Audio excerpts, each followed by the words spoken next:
महोदय, माननीय सदस्य मुझे क्षमा करेंगे यदि मैं भी उन्हीं बातों को दोहराऊं जिन्हें पहले कहा जा चुका है, क्योंकि समान प्रश्नों की समान परिस्थितियों में समान ही उत्तर होंगे।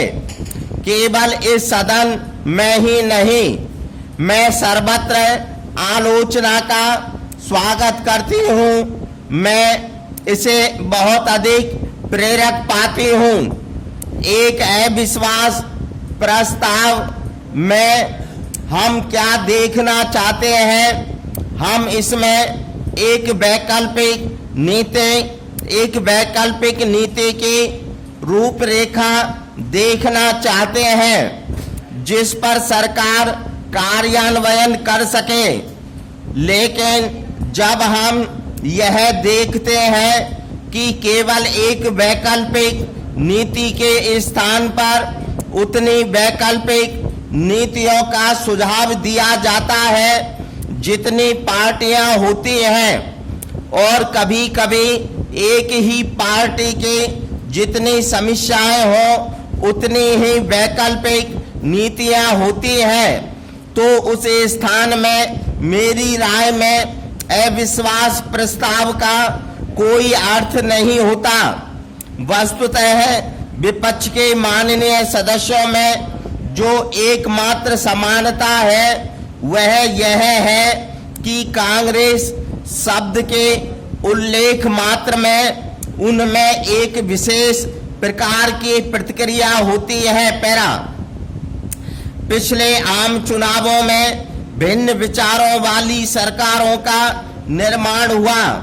यह सदन जानता है कि मैंने इन सरकारों के निर्माण का स्वागत किया।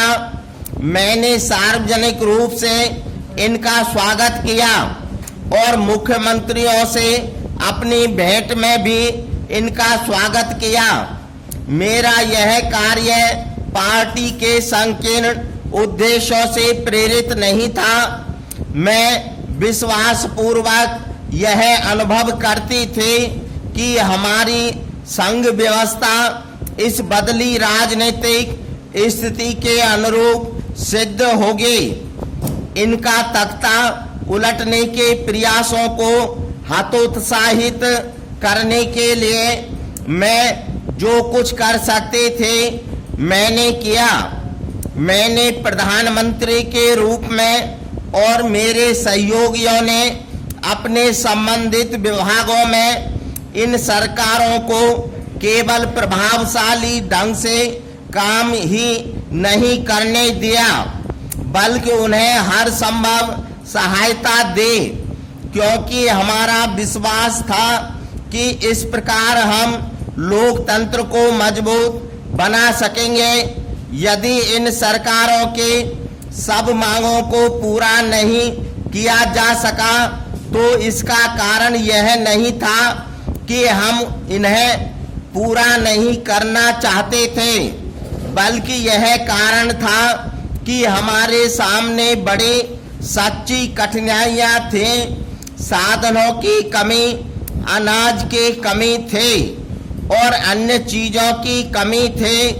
केवल गैर कांग्रेसी सरकारों को ही इन कठिनाइयों का सामना नहीं करना पड़ा, बल्कि कांग्रेस पार्टी के सरकारों को भी ऐसी ही कठिनाइयों का सामना करना पड़ा और ये सरकारें भी हमारे ऊपर उनके हितों का ध्यान न रखने का दोष लगा रही हैं। स्टॉप।